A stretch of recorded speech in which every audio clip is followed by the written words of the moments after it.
ស្ថានទូតចិនប្រចាំប្រទេសថៃនៅថ្ងៃទី2ខែតុលាឆ្នាំ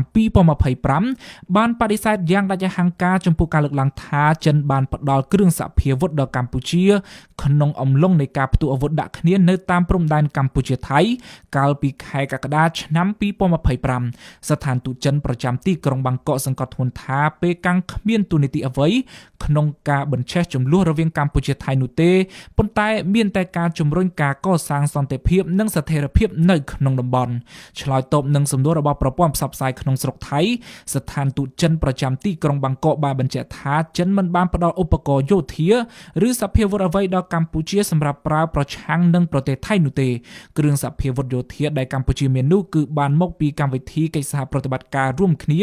ដែលមានស្រាប់ជាមួយចិនប៉ុណ្ណោះស្ថានទូតចិនប្រចាំប្រទេសថៃអះអាងថាខ្លួនមិនទទួលបានផលប្រយោជន៍អ្វីទាល់តែសោះនៅក្នុងជម្លោះព្រំដែនកម្ពុជាថៃ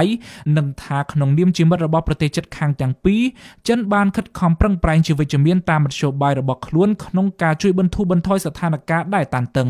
ស្ថានទូតចិនប្រចាំប្រទេសកម្ពុជាមិនមានការអធិប្បាយអ្វីបន្ថែមពីលើការអះអាងរបស់ស្ថានទូតចិនប្រចាំប្រទេសថៃនៅឡើយទេគិតត្រឹមម៉ោងផ្សាយសេចក្តីរាយការណ៍នេះគូបញ្ជាក់ថាកាសែត The New York Times កាលពីថ្ងៃទី29ខែកញ្ញាឆ្នាំ2025បានចុះផ្សាយដោយយោងតាមរបាយការណ៍ស៊ើបអង្កេតសម្ងាត់របស់ថៃថានៅប៉ុន្មានសប្តាហ៍មុនហេតុការណ៍ផ្ទុះអាវុធដាក់គ្នារវាងកងទ័ពកម្ពុជានិងកងទ័ពថៃយន្តហោះយោធាចិនបានដឹកជញ្ជូនគ្រឿងសព្វាវុធយ៉ាងច្រើននិងបានចុះចតយ៉ាងស្ងៀមស្ងាត់នៅកំពង់ផែរៀមក្នុងខេត្តព្រះសីហនុរបស់កម្ពុជាការនេះបានធ្វើឲ្យកាសែតបរទេសមួយនេះចោទសួរពីជំហររបស់ចិននៅក្នុងជម្លោះព្រំដែនកម្ពុជាថៃ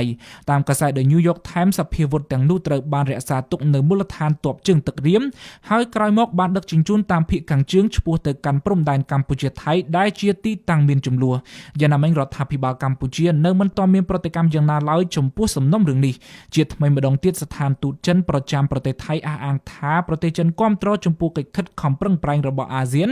ក្នុងការលើកកម្ពស់ដំណោះស្រាយនយោបាយតាមមាគ៌ាអាស៊ាននៅក្នុងជម្លោះព្រំដែនកម្ពុជាថៃបន្ថែមពីនេះចិនក៏បានបញ្ជាក់ពីឆន្ទៈរក្សាទំនាក់ទំនងជិតស្និទ្ធជាមួយបណ្ដាប្រទេសក្នុងតំបន់រួមមានប្រទេសថៃកម្ពុជានិងម៉ាឡេស៊ីដើម្បីដើរតួនាទីស្ថាបនាសម្រាប់ការអនុវត្តបទច្បាប់ប្រកបដោយនិរន្តរភាពការស្ដារសន្តិភាពនិងស្ថិរភាពនៅតាមព្រំដែនកម្ពុជាថៃ